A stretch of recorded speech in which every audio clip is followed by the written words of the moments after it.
choke, no joke. You know what it is. Let's go, let's go. I inspire y'all to all want more. Don't listen to these fakes and these frauds.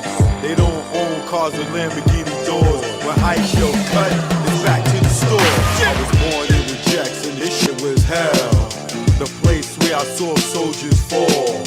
Some simply for nothing at all. Some cause they lived on the other side of the wall. Now this might sound crazy, love what the hood made me. Poverty made me far from lazy. This ain't the place you wanna raise your babies. Young girls out here thinking they lazy. Nose powdered white, they brain all hazy. Ask them what they wanna be, they look at you crazy. These young cats out here looking all angry. I was just like them, sometimes the music made me act other than myself, no influence lately. Cause behind the scenes they not living greatly. And I found out that most of these cats never sold jacks or the penitentiary. Let's go. I inspire y'all to all want more. Don't listen to the face and the frauds. They don't own cars and Lamborghini doors. The hype yo cut is back to the store. I inspire y'all to all want more. Don't listen to the face and the frauds. They don't own cars and Lamborghini doors. The hype yo cut is back to the store. They not selling drugs, they really not thugs. If they was, where are the slugs? Do you see them when you cop your drugs? Pulling up with S to B in the front? Nah, it's not what they got, it's what they want. In the jungle, we all on the hunt. It's chemical. It's chemical beats. You know what it is. No palm to the trees and the palms of dealers and fiends. Late night roam the streets. Weed is weaker, but it's cheaper. Not many chicks frontin' like divas. Out west, every chick's a model like Eva. And you know I'm far from believing her, so I'm G'ing her like she G'ing me. Banging in LA is a different thing. At the end, you either dead on the bang, getting out, doing better things. On Sunset, where they hang. Hollywood, where they hustle for change. Times Square here, it's the same. No matter where you go, you'll find a lane. On the west, they kick it with cane. On the east, trees the social thing. East Coast, West Coast, East Coast, West Coast. Grab your raps, roll it up. If you rap, West Coast, East Coast, West Coast, East Coast, West Coast. Grab your glasses, take a toast. If you rap East Coast. When I'm on the west and I'm doing my thing, don't offer me coke or your nose I bang. Friends don't offer other deadly things. Thanks for the hospitality, we'll still hang. I won't judge you, leave me as I came. On the road to success, top of the game. Eat all the finer things in the food chain. Teach my kids to do the same. Whether East Coast, West Coast, East Coast, West Coast. Grab your raps, roll it up. If you rap West Coast, East Coast, West Coast, East Coast, West Coast. Grab your glasses, take a toast. If you rap East Coast. Gotta love life and offer wonderful things. Being to travel is a privileged thing. Came back to the east, air wasn't fresh. Streets filled with trash, various people in the ass. It's easy to tell who's upper middle class. Police and racism, same as crash. Back to where they not social, where they less vocal. When they don't know you, be careful, show you around the East Coast, West Coast, East Coast, West Coast. Grab your raps, roll it up. If you rap East Coast, whether East Coast, West Coast, East Coast, West Coast. Pop your bottles and toss the cork. If you rap West Coast. Both coasts are known to give you fame. Got paparazzis playing cameras your way. Got you bobbing and weaving like Cassius Clay. Most thugs turn Muslim in older days. Change their name to Allah they pray. Probably till they decay. This go out to the east and west. For Big and Pac, y'all, let's connect. Whether East Coast, West Coast, East Coast, West Coast. Grab your raps, roll it up. If you rap West Coast, whether East Coast, West Coast, East Coast, West Coast, you can't get the West without the ES. So it's manifested that we connect. You know what it is. Choke, no joke. Learn from mistakes, baby. You know what it is. Greg on the track. Rest in peace, baby. Either war, we here now. You know what it is. Choke, no joke. Sahara treatment, you know. Yeah.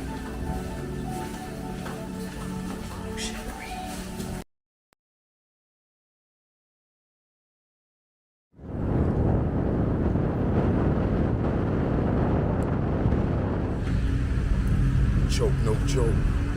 Jack Brown. Yeah, now. Choke, no joke. Jack Brown. Yeah. This what ATL in New York sound like. Let's go. Y'all hating ass niggas, I see y'all. Choke, get busy, that's why I got the crown. Hate in the air. You clowns, I see the envy that you breed, jealousy. What you need is your own damn hustle. Stop worrying about mine. Nigga, I'm poppin' cause I put in time. Came out modeling, camera in hand. Still get busy with the mic in hand. Streets pulled out, niggas got sprayed. Niggas turn on you when they see you get paid. The intimidation in your face. Where's the love? What's taking place? You want my gold and my ducats, cause my money overflowing out of buckets. Shot him in public, made people holler. Scar on his face for the money and the power. I'm the chokester. Chokester. The truth in the industry made me the chokester. Chokester. Chokester. The truth in the industry made me the game had me fooled, got in, was young. Thought talent made you rich, damn was dumb. More to make, cake from crumbs. You gotta be sweet, G or native tongue. My heartbeat went into overload. When Larry tried to turn me into a mole, told me show my curly to the CEO. I didn't think it's funny, so his jaw hit the floor and grabbed that chair that broke his back. Then realized that's a hate attack. Harassment comes assault, you in the maze. No way out, like Puff and Mace. Touch me, tease me, I catch a case. Nigga, you ain't straight as your poker face. Father law God, in that game I fold. This sun don't tick, demon time don't hold. I'm the chokester. Chokester. The truth in the industry made me the chokester. Chokester. Chokester. The truth in the industry made me the chokester. Chokester. The truth in the industry made me the chokester. Chokester. On the ones and twos, chokester. What y'all want to do? I'm here now. Eden Wall, stand up. Shout out to the bomb squad.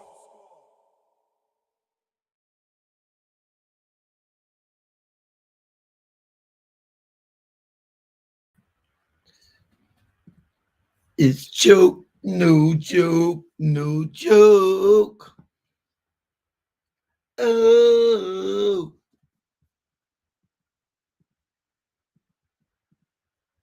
Joke, no joke, you already know. Truth be told, all day, every day, even on a holiday, even on a haters day. You know? Was good, was good. Choke in the building.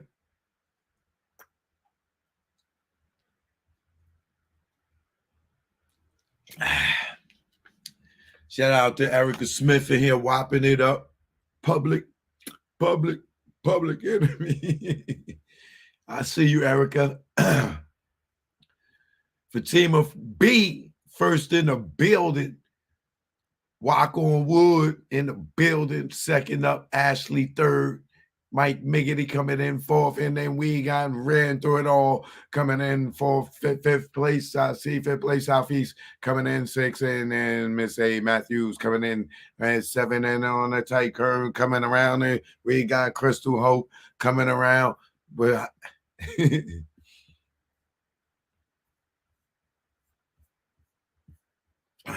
who else we got in here?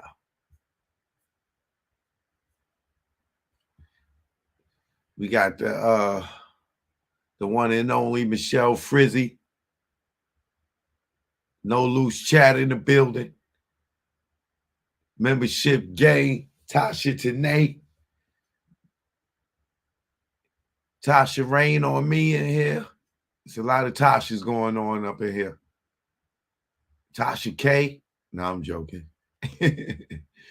Too big for skinny jeans. Where you been at, mate? All right. What's good with you, Crystal Hope? I see you. Delilah Boy, what up? Lexington, Norfolk, what up? Mike Bethel, what up? Sharon, what up? BDP, what up?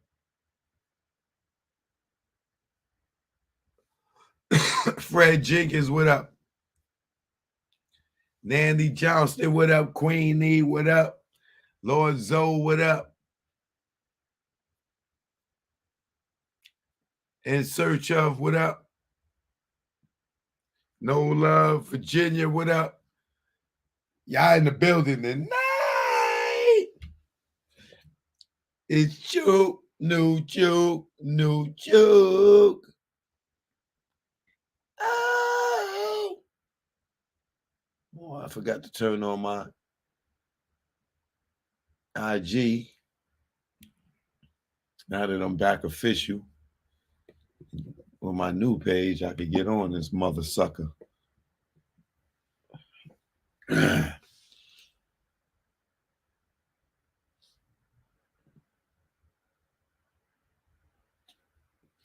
Oh, we got a good show tonight. Ooh, baby, we got a good one tonight. If you want to pop your popcorn, go ahead. If you want to go fix you a drink, go ahead.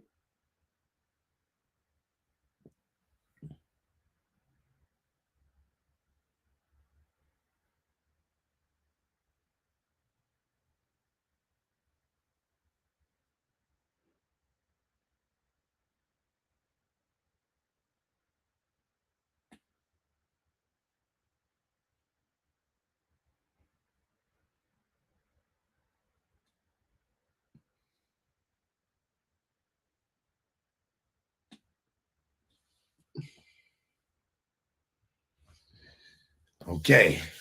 For all those who don't know, I'm back on Instagram. There's it right here. Real choke, no joke. All right. So if you ain't following me, get at your boy. Get at your boy. I'm live on YouTube, Instagram.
Shout out to Coach Dawn Stiley and her WBB Gamecocks. Congratulations.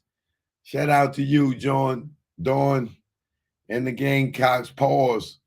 Congratulations.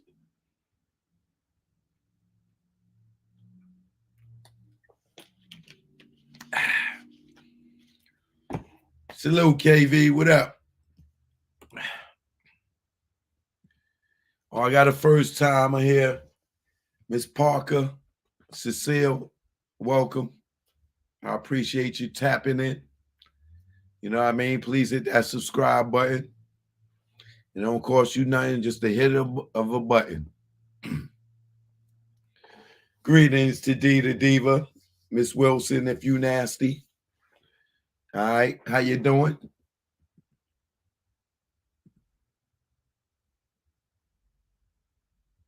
Is that South Carolina? You will have to ask the person in the chat. You will have to ask Mike Miggity. And big pause. Happy they won, though. That is a big pause, right?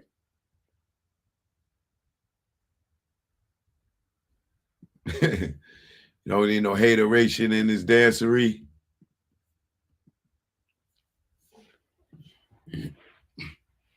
So, tonight,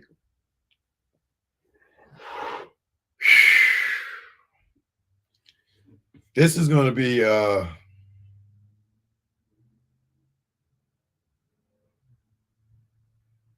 it's going to be very interesting. Some of you may have heard this. Hey, thanks for the hearts and the kisses. Appreciate you. Love you back. Michelle. Oh,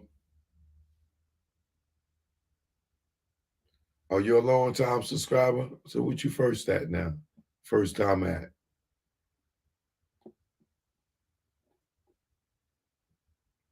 January, what up? I seen somebody blocked you, January.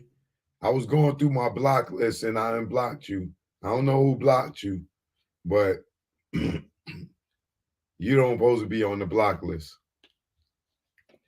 I've been going through my block list and seeing if somebody's being trigger happy. I don't know who blocked January, but don't block January.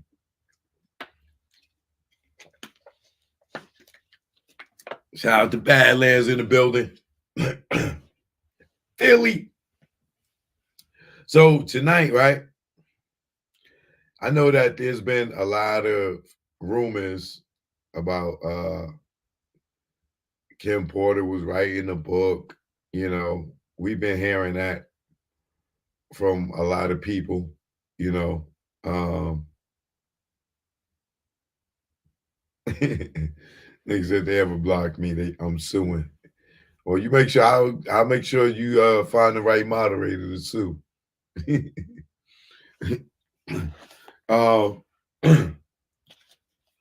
So there's been a lot of rumors about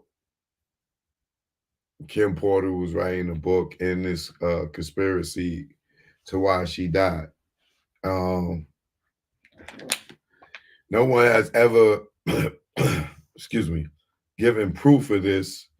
It's just been rumor on top of rumors on top of rumors that the laptop went missing and all this other stuff. But there's never been a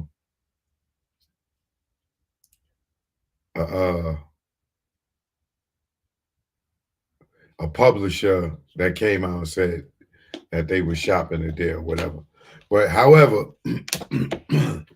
there's a good friend of Kim Porter's named Sahara Lotti, and she did an interview. And the interview is let me show you a picture of her.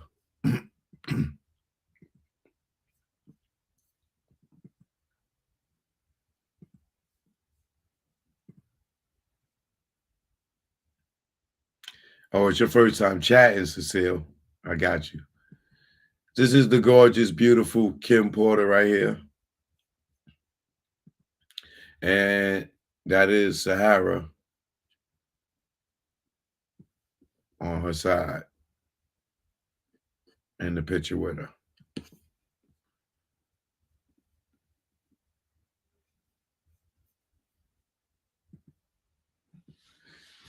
Now, for those who don't know who Kim Porter is, this is Albie Shore's ex-wife, as well as Quincy's mother, as well as Christian's mother, as well as the twins' mother by Diddy.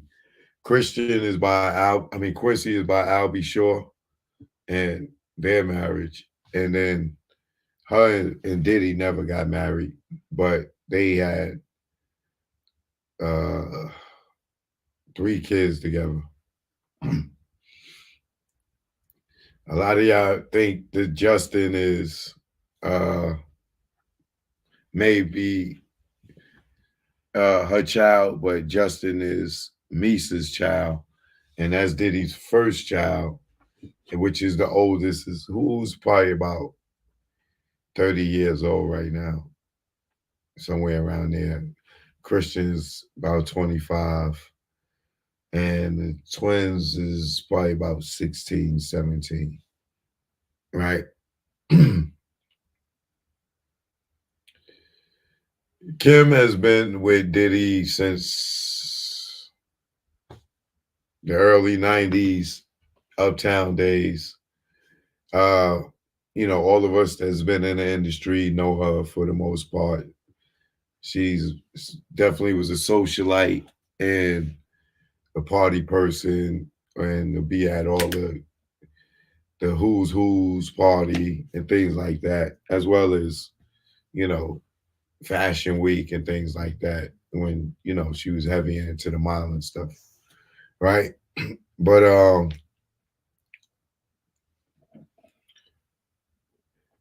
Sahara's told has spoke, and she even spoke about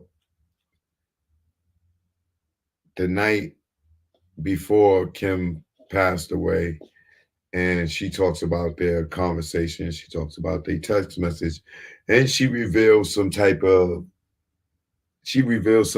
interesting things in this interview.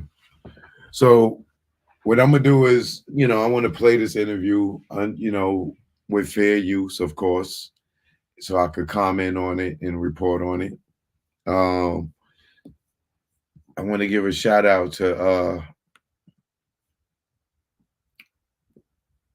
Campsite Media, Vanessa and Natalie, from Infamous this week.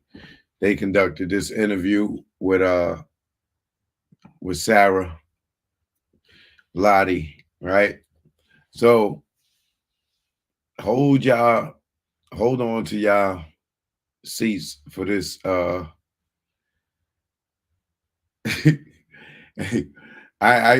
trying not to give a spoiler alert, but this interview ends on an interesting note when it comes to talking about Kim's death and Kim's funeral and things like that. So for all y'all that been running with the rumor that Kim was writing a book, I think that Sahara Lotti kind of dispels those rumors. And if you go to Kim's Instagram, which is still active, you will see that this is a friend of hers. They do have a relationship. And this picture is actually from Kim's Instagram, actually, itself. So what I want to do right now is before I play this interview, I just want to take a few seconds out to give a moment of silence for Kim Porter, for all those that know and love her, friends, family, admirers, fans, or just people that are sympathetic that her children lost their mother. All right. Rest in peace, Kim Porter.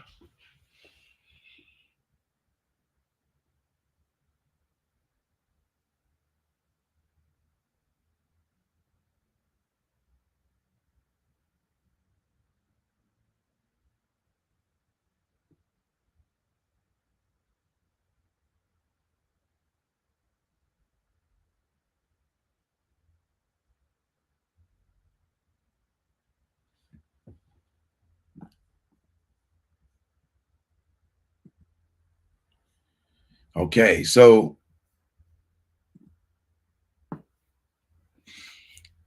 I'm going to play this audio. Let me put up my copyright disclaimer. Copyright disclaimer under Section 107 of the Copyright Act 1976. Allowance is made for fair use for purposes such as criticism, comment, news reporting, teaching, scholarship, and research. Fair use is use permitted by the copyright statute that might otherwise be infringing nonprofit, educational, or personal use tips to balance in favor of fair use. And I will keep that up there as a reminder that I'm using this under fair use. But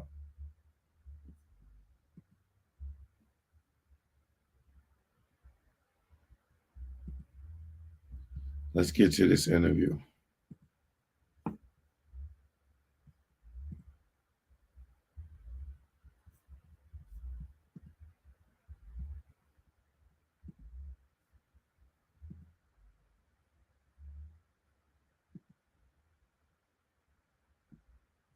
Eyelash company, a very upper crust eyelash company named Lashify that you may have heard about. They're the sort of DIY lashes that all these. Are y'all able to hear that loud and clear?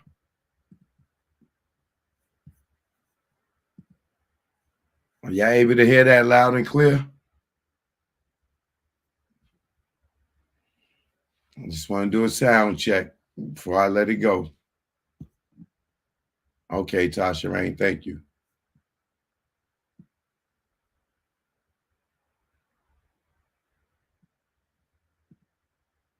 Been around more currently, right?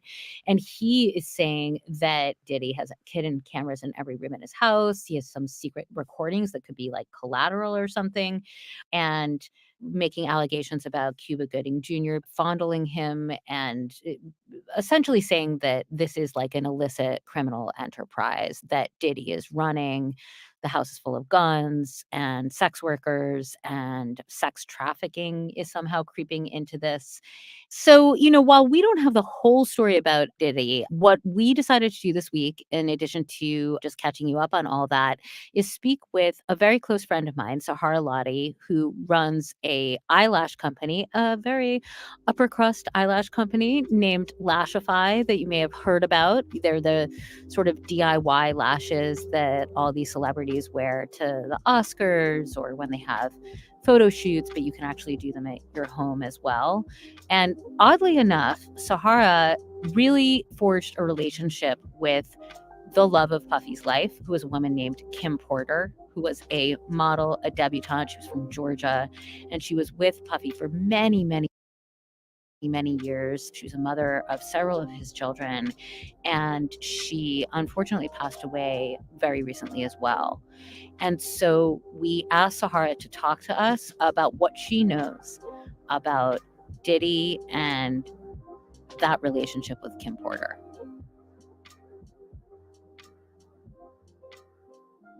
What did you think of her? Like your first impressions? Freaking cool. Just like incredibly cool, incredibly beautiful. She has this air of just like a queen.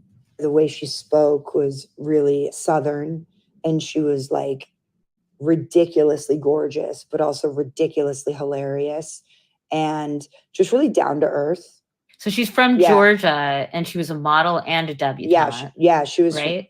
And she had an acting career. Yeah. I mean, I think she was more of a model than she was an actress. She also loved to sing. She was working for Andre Harrell or something, and then met him during that time. And so what did she tell you about Diddy, who, when they were together, was called Puffy? I mean, she always referred to him as Puffy. She obviously had kids with him. And just so you know, this is the first time I'm talking about something like this in public. Her daughters are great, and her sons, Quincy and Christian, are awesome. But, there's a lot out there right now. It was hard. It was really hard. But at the same time, they were very, very good friends. He relied on her. She used to come over like all the time on her way over the hill, because she lived in the valley and I lived on the hill. So she would stop by. And anytime she was over, whether it be an hour or 5 hours, like he was blowing up her phone the whole time. And it took a couple of years for me to understand the dynamic. So this is they're not together though at this point. They're right? not together, but it was almost like they were together, if that makes sense. Like they weren't together, but like every Christmas was her and the kids on a yacht, him, nobody else is allowed to come. Every Thanksgiving, she'd be cooking. So it was very family. Family was really, really important to her. And she really tried to keep it together. But I didn't like the dynamic of what I was seeing. Like I knew that it was causing her pain, basically. So did you talk to her about it? Oh yeah, we talk about it all the time. See, Kim was very generally a private person, but we just became really fast friends. And we connected. She was also really deep, spiritual, had like a deep belief in God, and knew that she could trust me essentially. And she was like almost stuck with him. Like if she was seeing somebody and he got a whiff of that, somehow she wouldn't be seeing that person anymore. And it wasn't based on something she did. It was based on something he would do. Like what? What do you mean by that? Like somehow call the person? Yeah, she was seeing this basketball player for a while.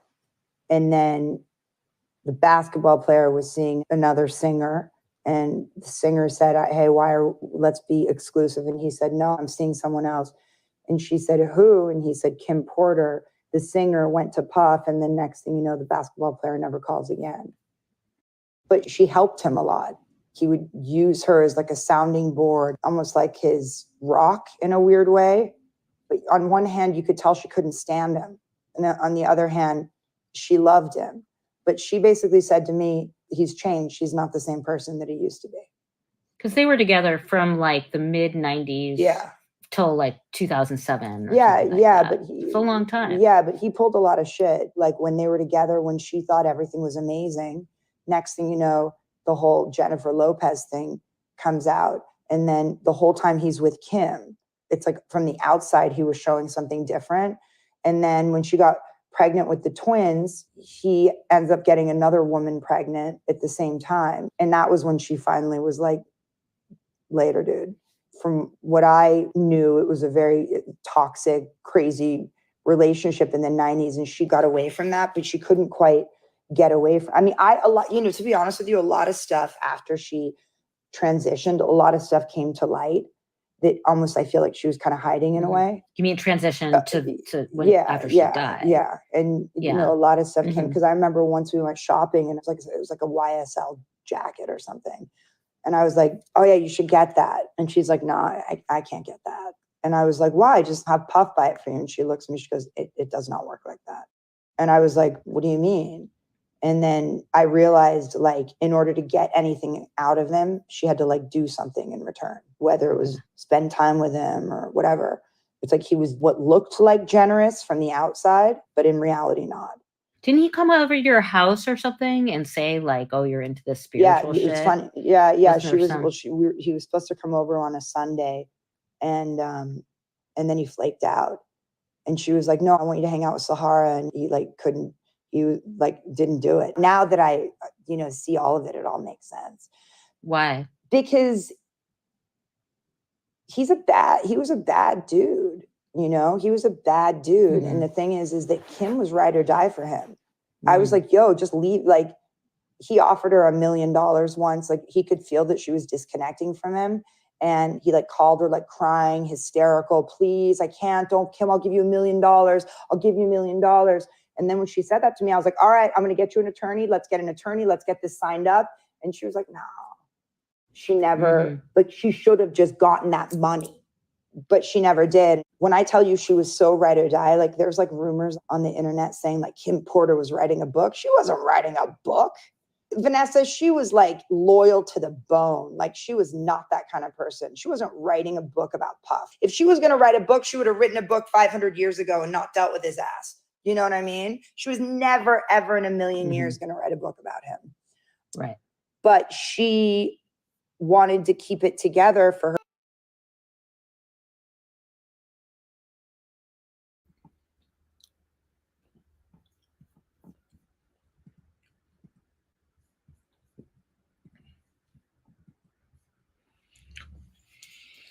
What do y'all think so far? I'm not done yet. Now, what I can say is, what I believe is the aggressive part. Him not allowing her to talk to nobody else part, because we heard about the Kid Cudi situation. I told y'all about my situation with me meeting Kim Porter, and my man wouldn't let me talk to her for now I know this situation, right?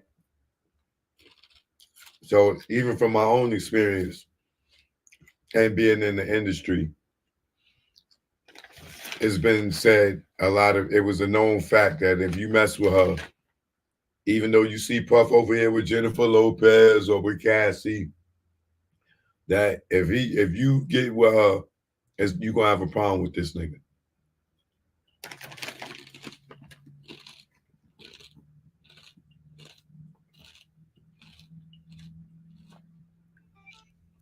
I've always struggled.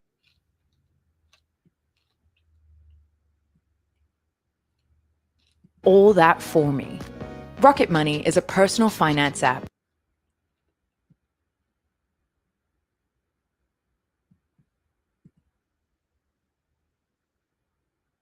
Rocket Money can help me cancel it with just a few taps. Rocket Money has over 5 million users and has saved a total of $500 million in canceled subscriptions, saving members up to $740 a year when using all of the app's features. Stop wasting money on things you don't use. Cancel your unwanted subscriptions by going to rocketmoney.com/infamous. That's rocketmoney.com/infamous. rocketmoney.com/infamous. Oh, such a clutch pickup, Dave. I was worried we'd bring back the same team. I meant those blackout motorized. Rules and restrictions may apply. This is Infamous from Campside Media. What about all this?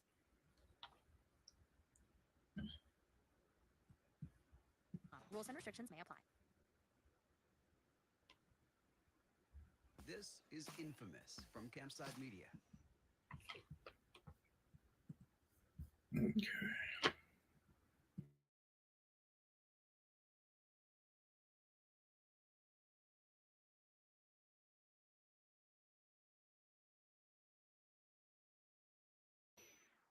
What about all this crazy sex stuff, though? Did she tell you that there was like evil stuff going on with sex at his house? Did you have Yeah, a I had a sense of sense that? of it. I knew that she had like some weird suspicions. For example, the Cassie thing, because, Cassie is who he was claiming on the outside. But when I would see how he would like blow her phone up all day long, I was like, I'm so confused because I'm seeing what's really happening. And I said to her, like, what's up with this Cassie chick? Like, do you like hate her or what? And she was like, no. And I was like, what do you mean? And she finally looks at me. She goes, I feel sorry for her. I said, why? And she looks at me and she goes, no, man, better her than me. And I didn't understand what that meant until I read the lawsuit. Like I said, she was, on one hand, I think she couldn't stand him. She told me she didn't like his scent. But on the other hand, she loved him. But she said he's not the same person he used to be. So like he changed. And so it's really hard when you fall in love with someone and they're like your person, and then all of a sudden that person switches on you. You don't really know what to do. Mhm. But there was a lot of pain inside of her from all the things that he did. It's not like you have this partner that like treats you like shit and then you move on. It's like you have this partner that treats you like shit and won't let you move on. Like there was not a chance in the world that she was going to be able to get married, be with another man, just not a chance in the world. Like it was never going to happen. So I was under the impression like, oh, okay, he must be giving her a ton of money. And then when I realized that like half of the jewels that she had weren't bought by him. Kim was she was a lady. Like I said, she was old fashioned, Southern, cook breakfast in the morning, feed the kid, and I didn't like that he would almost like booty call her. And I knew she didn't want to be with his ass. Like he'd booty call her. And it's like, and if she didn't show up, like the lights were not going to be on the next day. Tell me about the experience of reading the Cassie lawsuit, reading that online. Like, what did you see in there? What did you read? And like, how did you feel when you read it? It made sense. It all made sense. It's almost like she was like his light side. Does that make sense? Like she was Kim, you mean? Yeah, she was the light, right? Family, and she was keeping everything together and making, she was keeping it together, which is why he imploded, right? It all made sense because he broke her down. You mean Kim? Oh, yeah. He broke Kim down. Oh, yeah. yeah. And so you see in the lawsuit that he's breaking down Cassie, yeah. Oh, right? Yeah. Oh, yeah. He won't really let her career happen. No. He's allegedly forcing her to have sex and these freak offs. Yeah, I can tell you, people. I can tell you, Kim was not doing that shit, because I do know that she told me a story about once when they got into it, like he tried to kick her ass and she like fought back and like stabbed him or some shit. Kim would like go to town on you. Like Kim was strong as hell, but he messed with her spirit. He messed with her heart. I remember once we were listening to this song.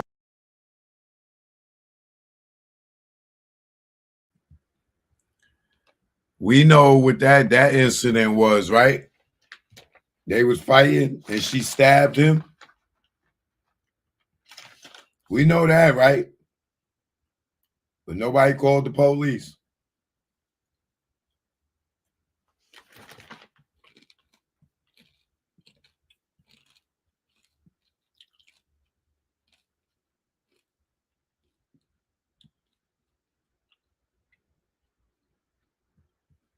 It just not a chance in the world. Like it was never going to happen. So I was under the impression like, oh, okay, he must be giving her a ton of money. And then when I realized that like half of the jewels that she had weren't bought by him. You know, Kim was she was a lady. Like I said, she was old fashioned, Southern, cook breakfast in the morning, feed the kid, you know, and I didn't like that he would almost like booty call her. And I knew she didn't want to be with his ass. Like he'd booty call her. And it's like, and if she didn't show up, like the lights were not going to be on the next day. Tell me about the experience of reading the Cassie lawsuit, reading that online. Like, what did you see in there? What did you read? And like, how did you feel when you read it? It made sense. It all made sense. It's almost like she was like his light side. Does that make sense? Like she was Kim, you mean? Yeah, she was the light, right? Family, and she was keeping everything together and making, she was keeping it together, which is why he imploded, right?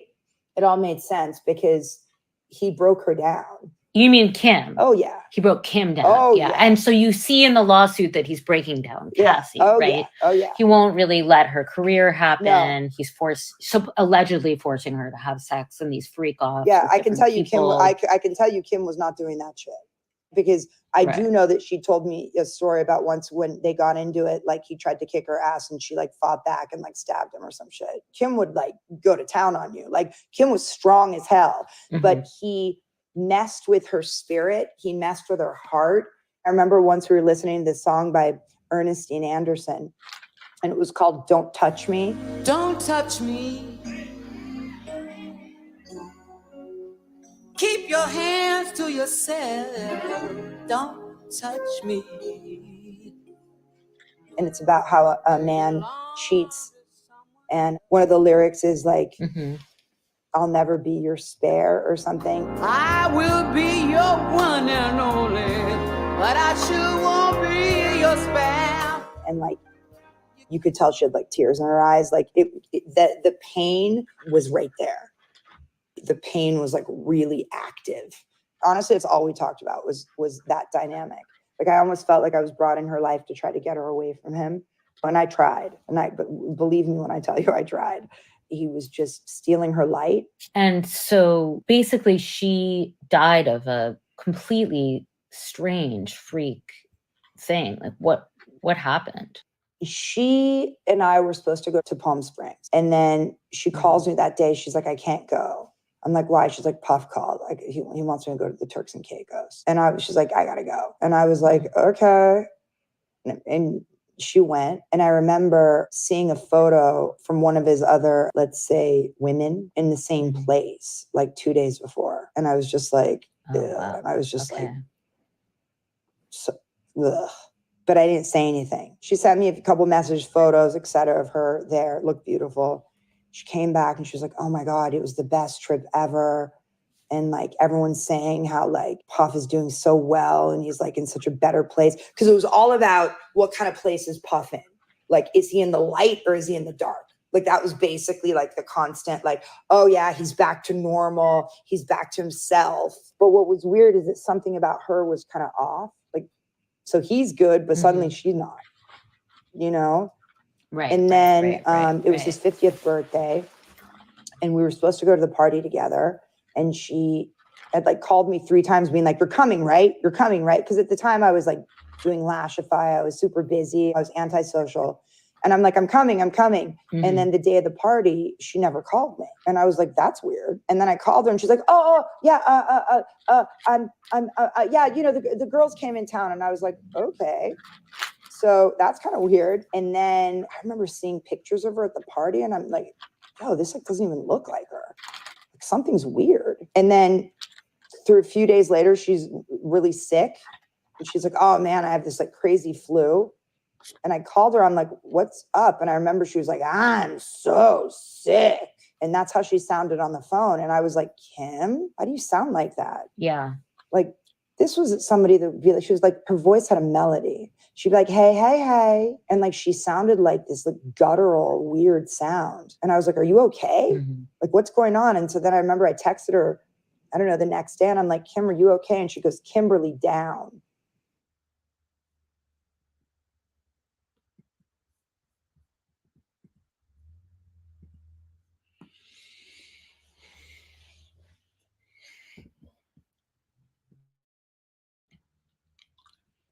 Now, for me, this is where it get more on a spiritual level. If you listen to everything she's saying, right? When she said they went to Turks and Caicos, it was all about Puff. You know, if he's with the light or he's with the dark. Now, I'm not gonna sit here and break all that shit down. If you ain't got the intelligence to understand what she's saying and without saying it and saying it, even though she's saying it, it might be flying over a lot of people's heads tonight, right? But I understand where she's saying what she's saying on a spiritual level, and there's a spiritual thing going on when, especially when he's like, yo, it was all about Puff to see if he's with the light or the dark, right? Then what she said, he ain't the person that he used to be. That shit comes from the satanic side of the industry. Motherfuckers that sell their soul and they get in there and they dealing with the Baphomet and all that shit, and people thinking it ain't real, and you start playing with them motherfucking demons and they start becoming of you and you of them and shit. Motherfuckers see that shit, and people know that this type of thing exists, even though other people don't. So she's saying a lot of deep shit here. Even said when she called Kim, and Kim is now talking to her like different, right? So it ain't no telling what took place in Turks and Caicos. It could have been some ritualistic shit that went on out there, right? And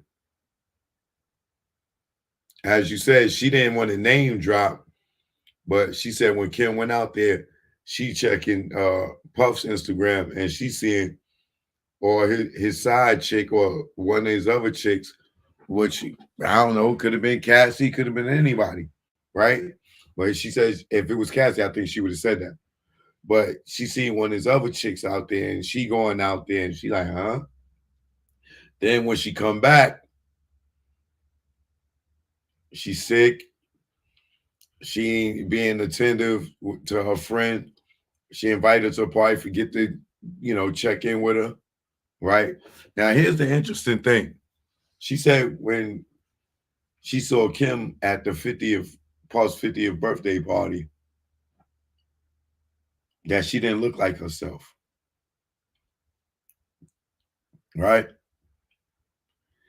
Which made me, investigator Choke, go looking for the pictures from Puff's 50th birthday party.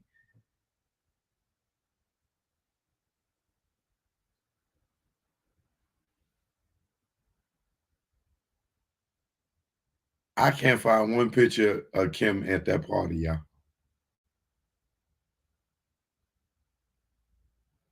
I can't find one picture of this girl at that party.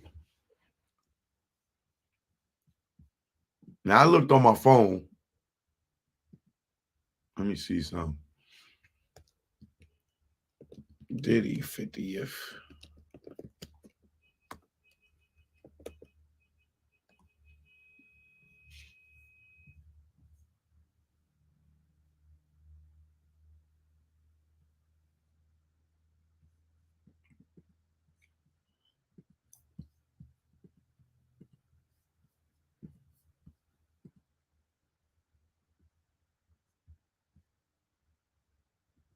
Look, Diddy's 50th. Here go Christian.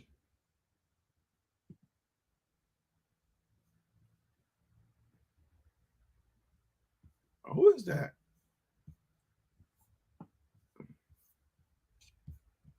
Is that her?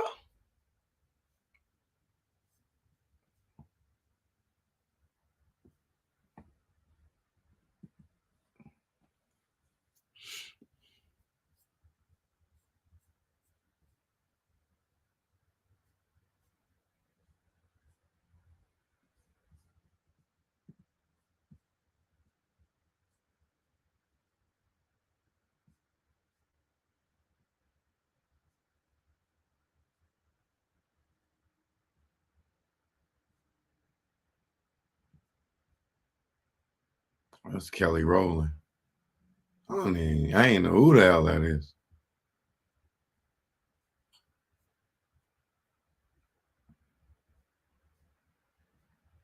No pictures of Kim.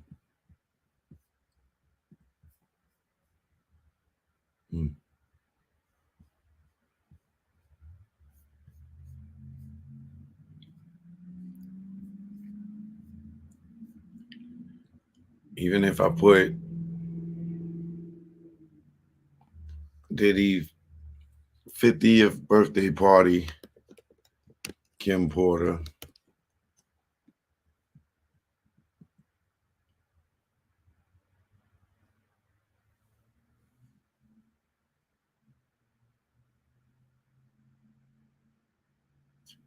There's this picture.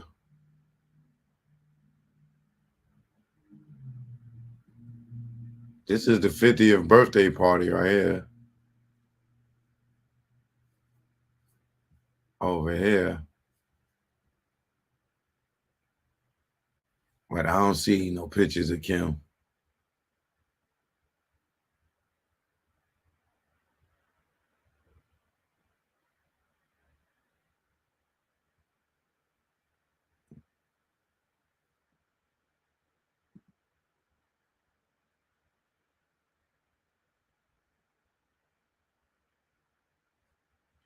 Wait, Kim was gone already?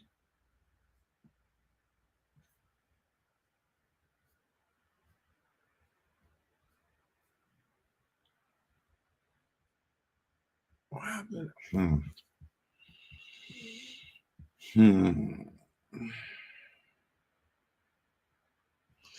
All right, well, let me get back to the interview. Hold on. I don't see no pictures of Diddy's 50th birthday party, which is kind of weird.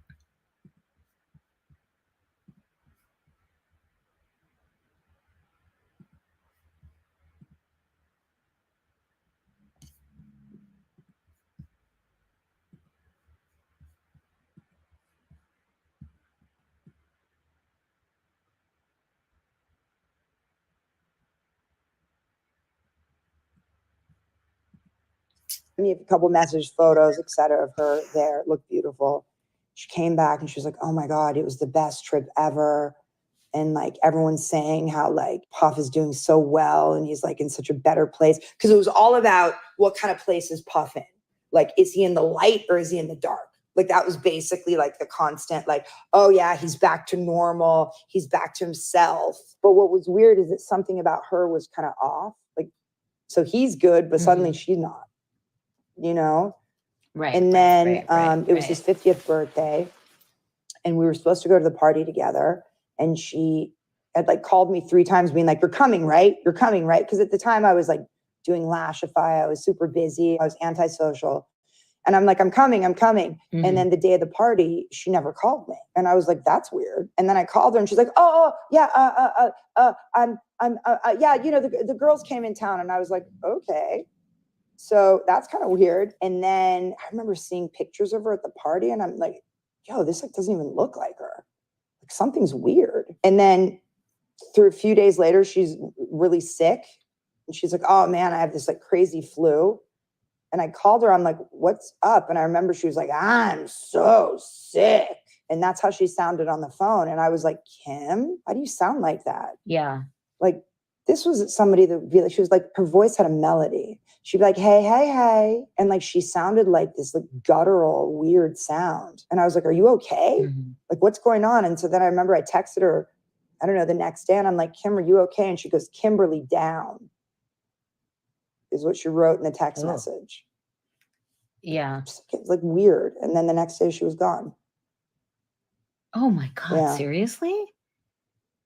Whoa. So honestly, I mean, Vanessa, what I thought it was like, this is like a spiritual death. Like some shit went down. Like I felt like whatever weird shit was in him was.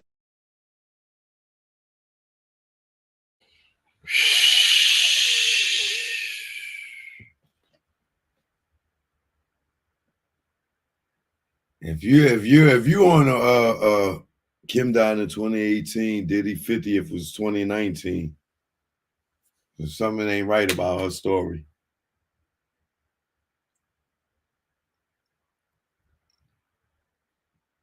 Yeah, Kim wasn't like, because that's why I'm like, I don't see no pictures of her.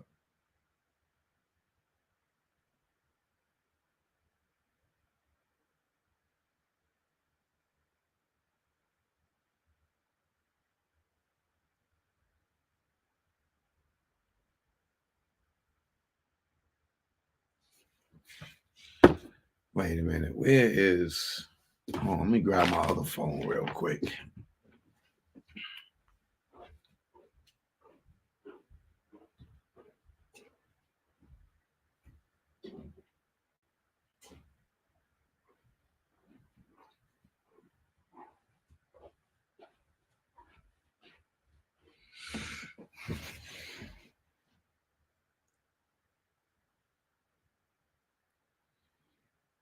I'm gonna look at Kim's because her Instagram is still up.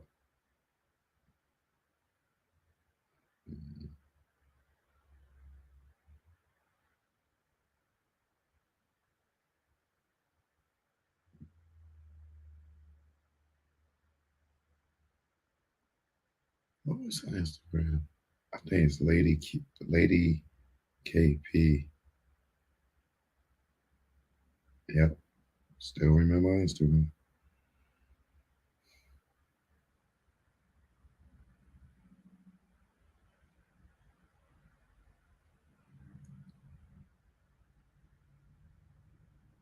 November.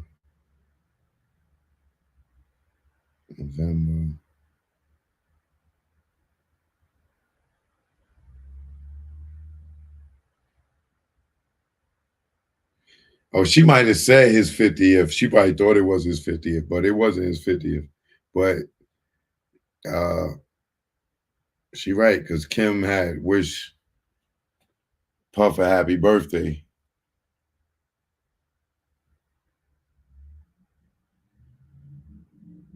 Like 2 weeks before he passed away. I mean, she passed away. Happy birthday, Diddy. On this day, a genius was born. May you continue to be the driving force of energy that God, she capitalized energy and God, created you to be. Thank you for giving me the best gifts of life, our children. And he responded, love you, thank you.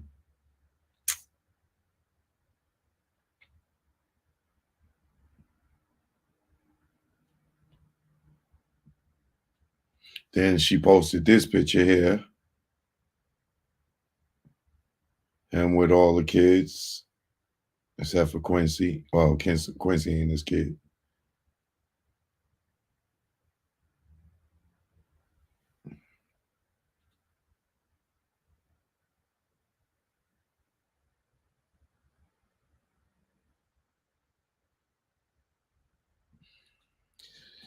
And that was her last post right there. And that was on November 6th.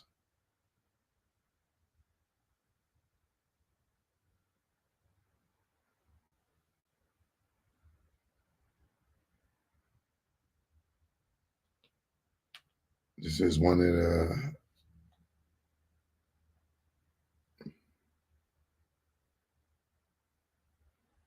the pictures, last pictures on her Instagram.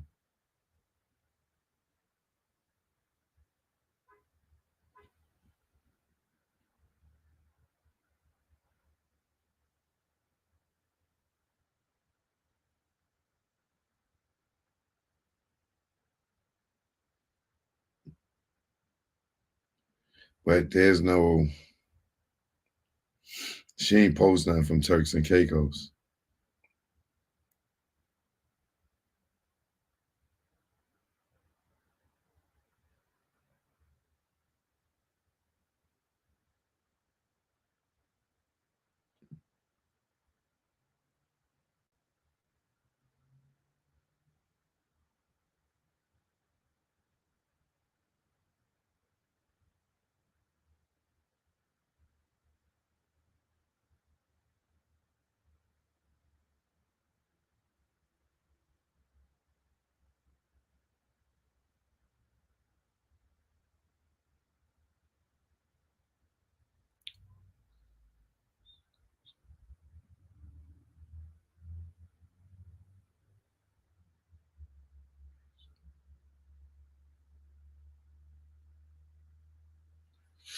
All right, well, let's get back into this interview.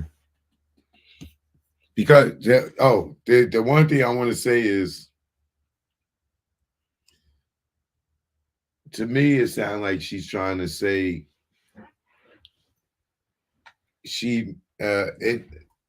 I ain't gonna say that she's trying to say.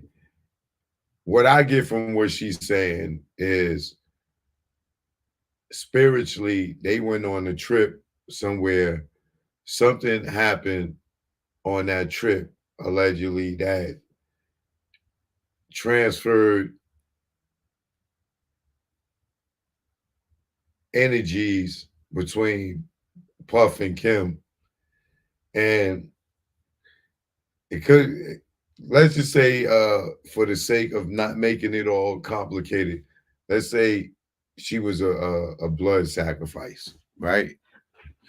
Where they probably went and allegedly did some ritualistic shit, and she gave her soul or what was left to him to make him stronger. You ever seen it like in the cartoons or like a Marvel movie? Somebody had passed their energy on to the other person, or you seeing these damn, what's a good movie?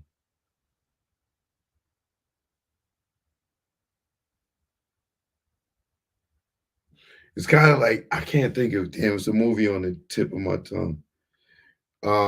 Where whatever was the source needed the people to bring more people to them and take their energy for them to continue to live, to be strong. Kind of like a vampire, more or less.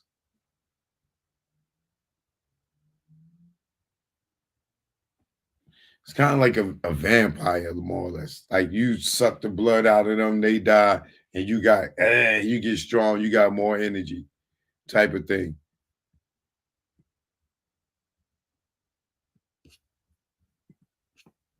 And she's like, I gotta go. And I was like, okay.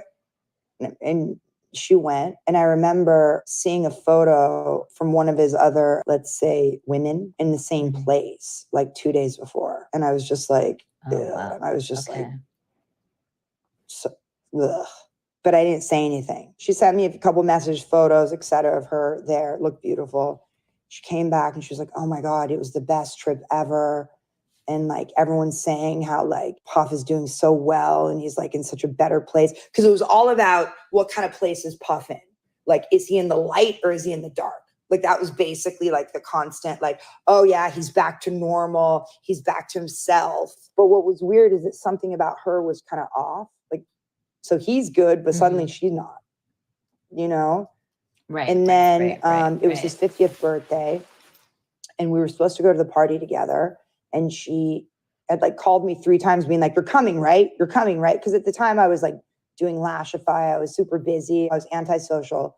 And I'm like, I'm coming. Mm-hmm. And then the day of the party, she never called me. And I was like, that's weird. And then I called her and she's like, yeah, yeah, you know, the girls came in town. And I was like, okay. So that's kind of weird. And then I remember seeing pictures of her at the party and I'm like, yo, this like doesn't even look like her. Like something's weird. And then through a few days later, she's really sick. And she's like, oh man, I have this. Hold on. Now I can look at it as Diddy's 49th party.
Oh shit, here you go.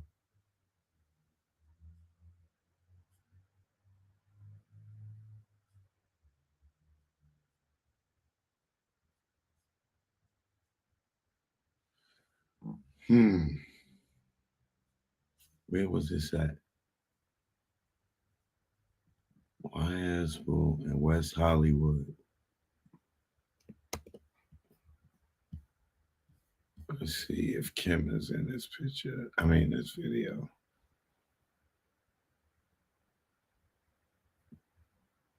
You got Wiz Khalifa party and you got LeBron James, LL. All these people should be nervous right now.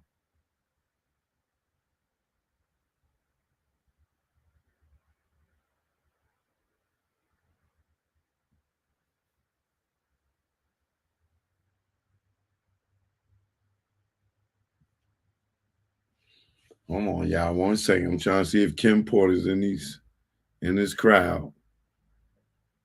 Diddy's 49th birthday party.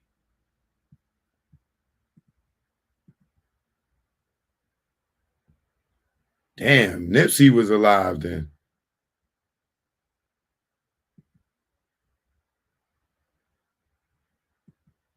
Nipsey, Usher, Kourtney Kardashian, Anthony Anderson, Janelle Monáe, Mary J. Blige, Tracy Ellis Ross, Oh yeah, I better be ready for these party pictures. Snoop, Bossa Pippin, there go Diddy.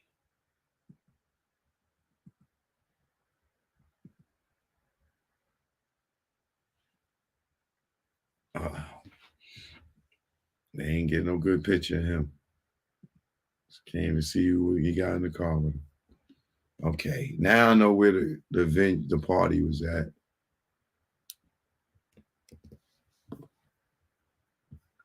Let's see. Diddy 49th birthday.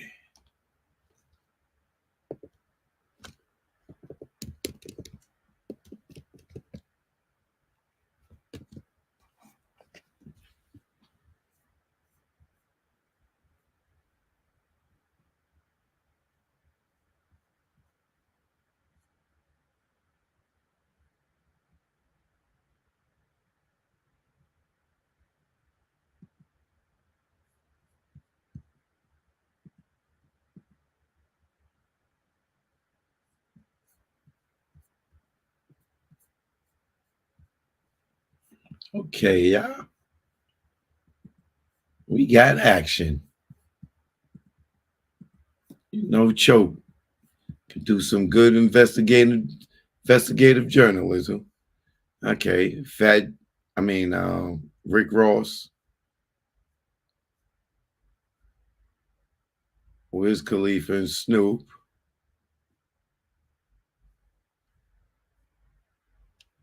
Janelle Monáe,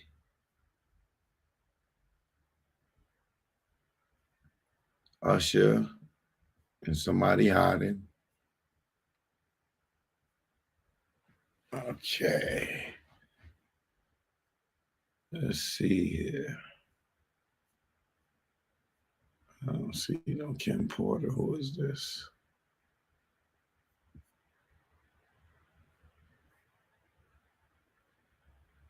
Karuchi.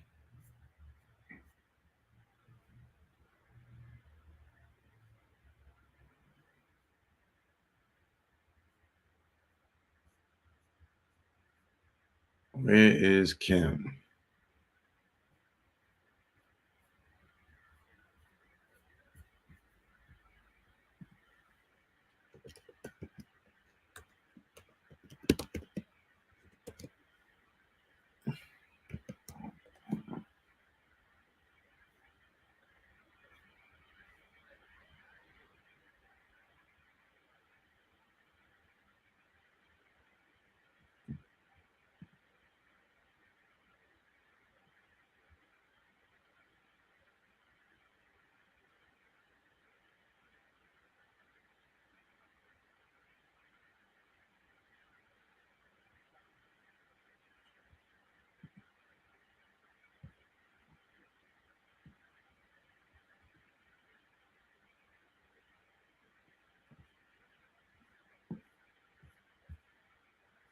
There's no way they ain't got no pictures of her at this party, man.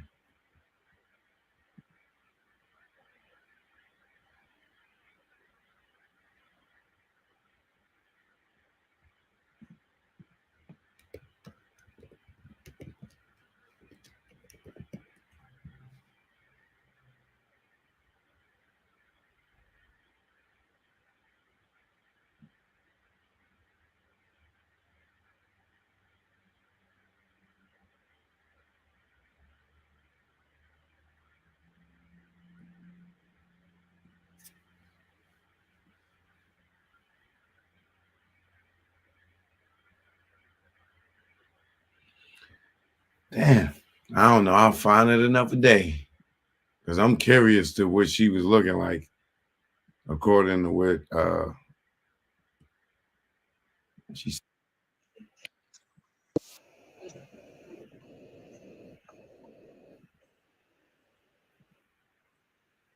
Happened. She and I were supposed to go to Palm Springs. And then she calls me that day. She's like, I can't go.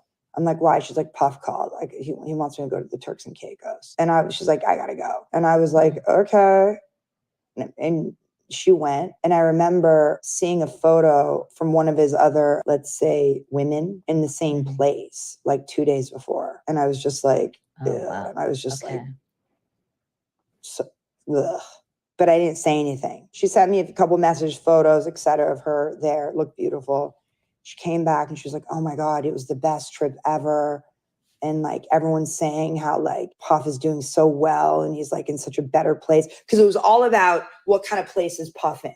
Like, is he in the light or is he in the dark?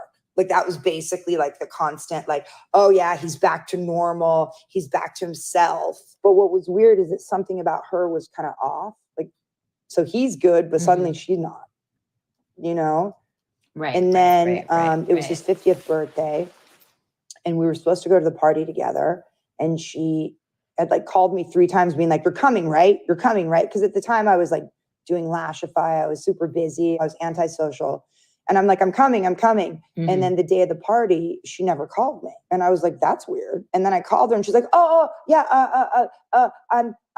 yeah, you know, the girls came in town. And I was like, okay. So that's kind of weird. And then I remember seeing pictures of her at the party and I'm like, yo, this like doesn't even look like her. Like something's weird. And then through a few days later, she's really sick. And she's like, oh man, I have this like crazy flu. And I called her. I'm like, what's up? And I remember she was like, I'm so sick. And that's how she sounded on the phone. And I was like, Kim, why do you sound like that? Yeah. Like this was somebody that would be like, she was like, her voice had a melody. She'd be like, hey, hey, hey. And like, she sounded like this like guttural, weird sound. And I was like, are you okay? Like, what's going on? And so then I remember I texted her, I don't know, the next day. And I'm like, Kim, are you okay? And she goes, Kimberly down is what she wrote in the text message. Yeah. It's like weird. And then the next day she was gone. Oh my God. Seriously?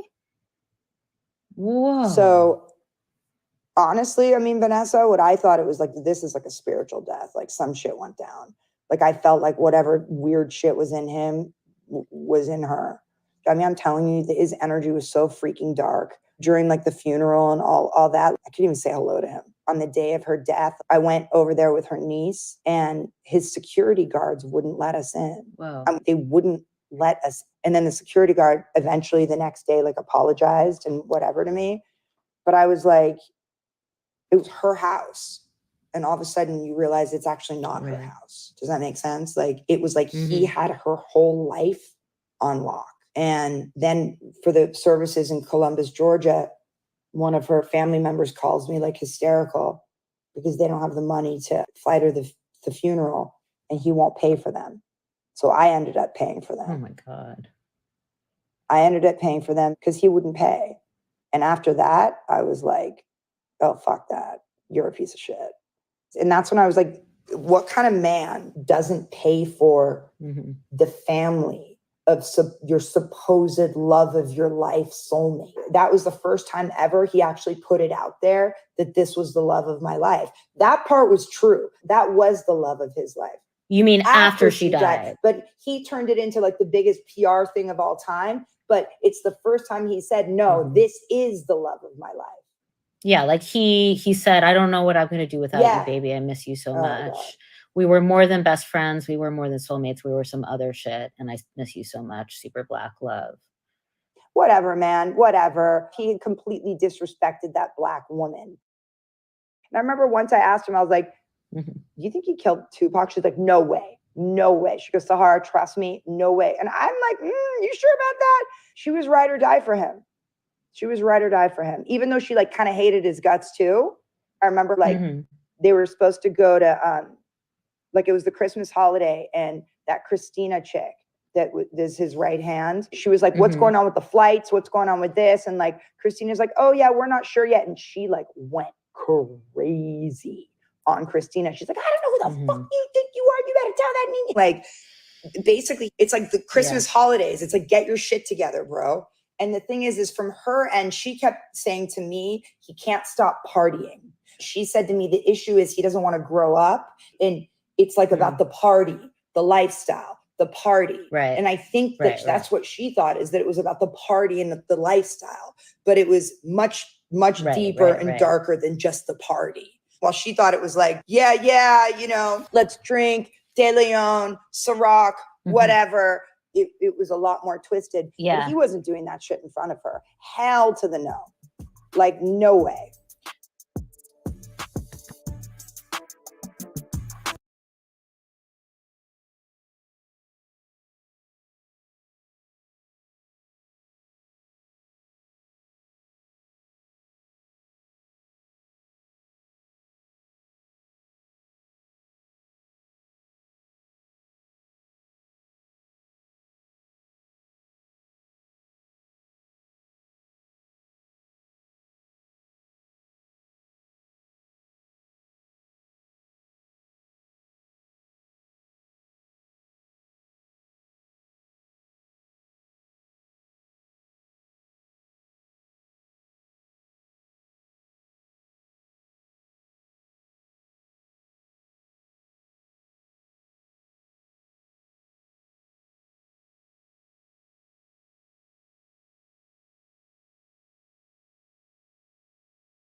This is Infamous from Campside Media.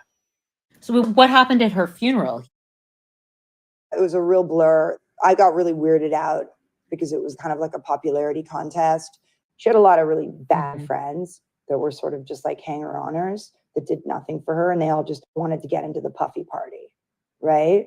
She had a lot of user friends that you'd go to dinner with these girls and like the bill would come and they'd be like, and then it was like me and Kim would be splitting it. They'd be like ordering up a storm and then me and Kim would be splitting it.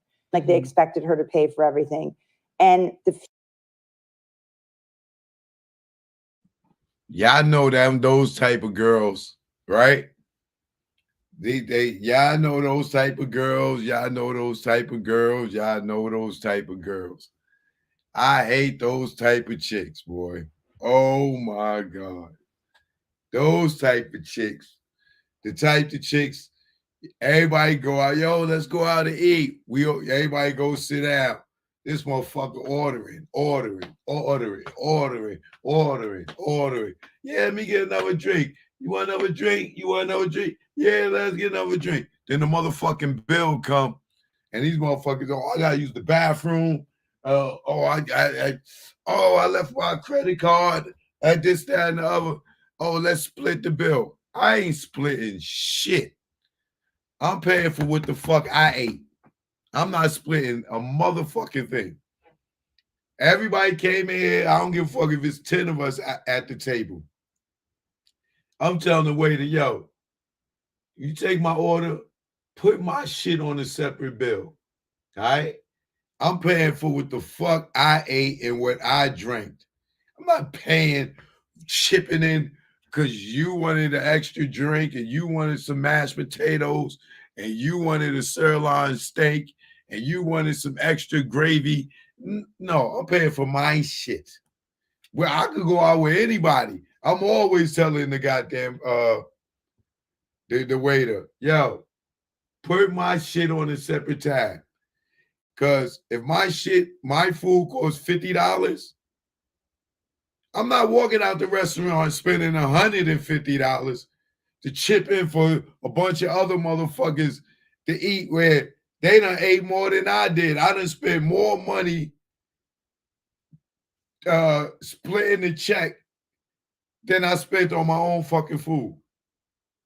No, I'm not doing that. Nah, sorry. Sorry.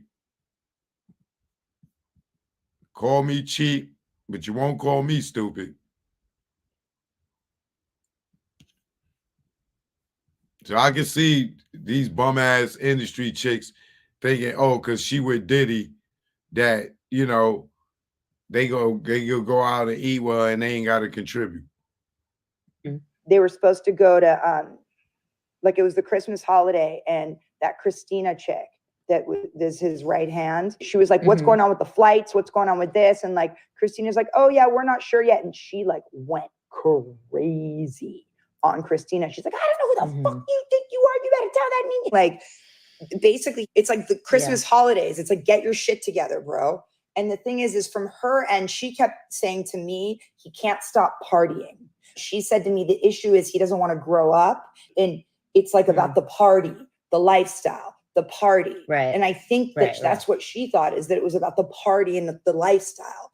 But it was much, much deeper and darker than just the party. While she thought it was like, yeah, you know, let's drink, De Leon, Ciroc, whatever. It was a lot more twisted. Yeah. But he wasn't doing that shit in front of her. Hell to the no. Like, no way.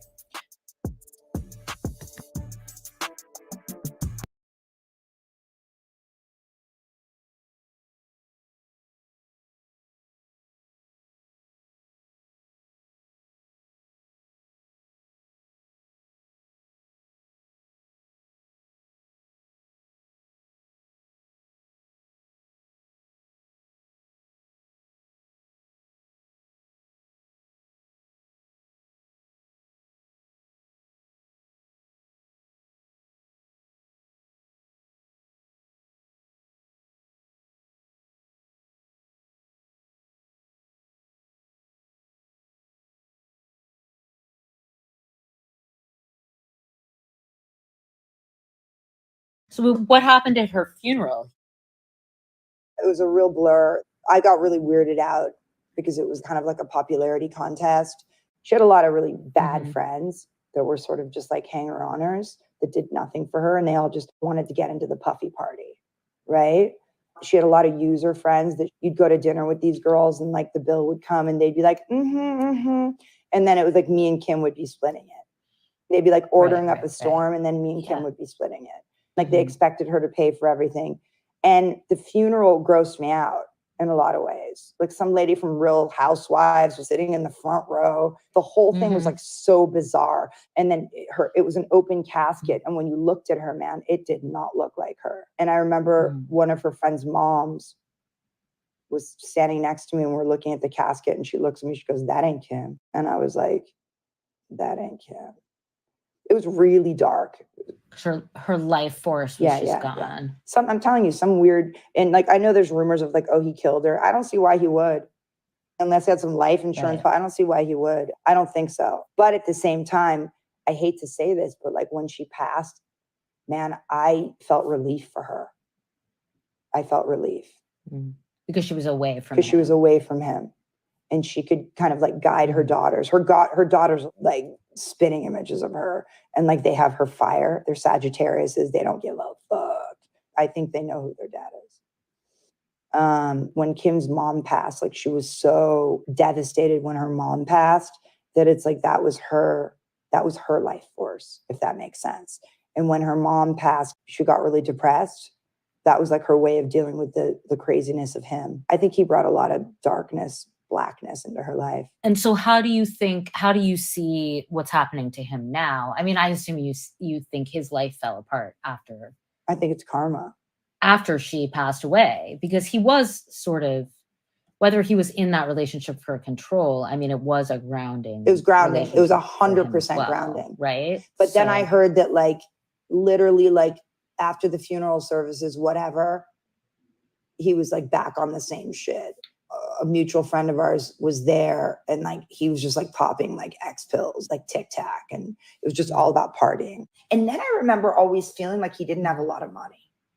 Like I can't explain it. I know when you got a lot of money, you act a little differently. He does have a lot of money though. No? Well, according to Newsweek, he has $100 million in mortgage loans. Oh, right. Right. Okay. And so that was the sense that I got. Right. You know, as a business person, right. I was like, I'm not so sure. And then he was like suing one of those companies, and it was like for a stupid amount of money. And I was like, no, this doesn't. I'm telling you, he just didn't. I don't know how somebody that can be that obsessed with partying and like hedonism, you're not killing it. You don't have time to sit around and make money. Right. What's crazy is that Kim died on November 15th, I think it was. And that day we all went to Cade's house, and Cade was also a really good friend of hers. And everybody was there. Her daughters were there. Her sons were there. A lot of her friends were there. And I remember looking at one of them going, some shit's about to go down. I can feel it. I can feel it. I can feel it. And the next day, the Cassie thing dropped. Whoa, are you serious? The next day. Like just now? Yeah, no, Cassie was in November, right? Oh my God. Right, November. And the next day, the Cassie thing dropped. And so Cassie, I mean, basically what happened is she was obviously negotiating with him, right? For like a large amount of money in a lawsuit for the years of abuse that she had allegedly suffered by him. What amount of money is enough? You know, what amount of money is enough for that? Yeah. Well, no, but then she put it in the paper because he was obviously not going to settle with her. But Cassie putting it in the paper, even if she settled afterwards, basically started this whole ball. Yes, because it just let everybody know. Yep. You know. So basically what she did, she came in, she sued his ass. The lawsuit is public. Everybody gets to see. Everybody now knows what a freak off is. Yeah. And then all of a sudden the next day he's trying to make it go away. So he pays her. But I do want to tell you that like no way was Kim having freak offs. Like no way. And so it all kind of makes sense to me though in a little bit. Cause you know how like the narcissist has like the woman that's like the one that makes him feel pure and clean. So I think that's what Kim was. Mm-hmm. Kim was like the front, the face, like basically telling him that he wasn't all pure evil. You mean the way narcissists, like they work a bunch of different girls, but they have the one like wifey girl? Yeah. You know what I'm saying? The one that's like the good one, the one that's like, even though they weren't together, but they were together. Like, I don't really know how to explain it. Like, it was like she had a husband. I'm telling you, if she came over to my house 50 times, 50 of those 50 times her phone was blowing up and it was him. This was constantly. But she had to play the game. He'd broken her down so much that if she didn't, she honestly felt like she was going to be destitute because that's how much he had broken her down.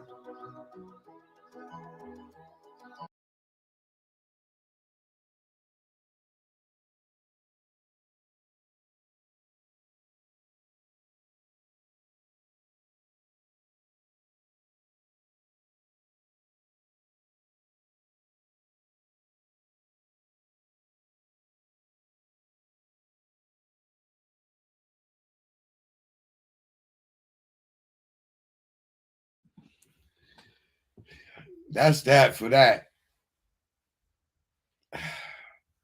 I don't know if everything falls in line with 100% with her story, but a lot of it, I believe, or like a whole lot of it, I believe, from my experiences and knowing of like in the industry and seeing them out and around, and I mean, you can clearly anybody that followed his story knows that Kim has always been in his life. You know what I'm saying? You will see them together and you like, well, damn, they ain't Cassie his girlfriend, or like ain't Jennifer Lopez's girlfriend. But I think that Kim was the chick that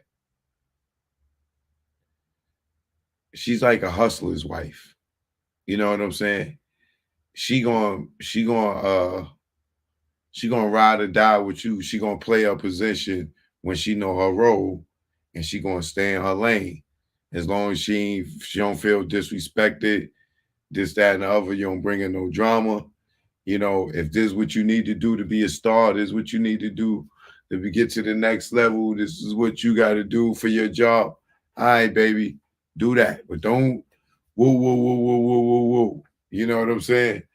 I believe that she was that type of chick, a ride or die.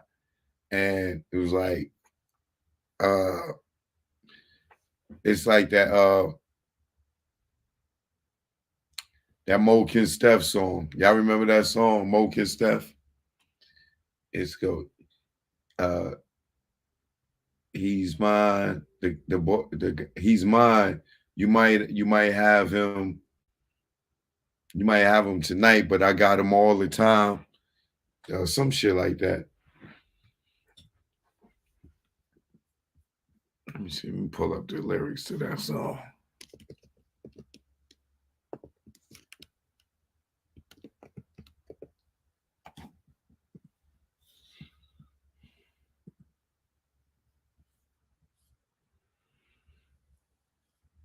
He might be doing you, but he's thinking about me.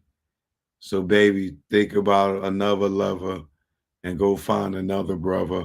I know he's mine. He's all mine. He's all in my hands. Where's the hook at? Oh, here go the hook. He's mine. You may have had him once, but I got him all the time. You can't sleep at night. He's mine. You may have had him once, but I got him all the time. Don't try to dry your eyes. He's mine. You may have had him once, but I got him all the time. I got him all the time. That's could be the mentality of certain women, like a hustler's wife. They don't give a fuck if he out there messing around. Nigga, don't come home with no babies. But this is home base. There's a lot of situations like that. But that's when she said he was out when he had the twins and he had got that other girl pregnant at the same time, Chance mother or whatever. And then that's when she said Kim was out. So a lot of what she said is it adds up to me. You know what I'm saying? But I got Christian's lawsuit. Let me see, where is it?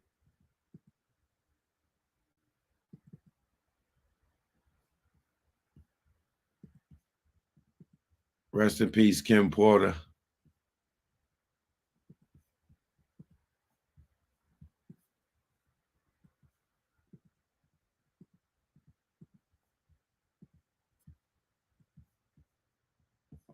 Okay.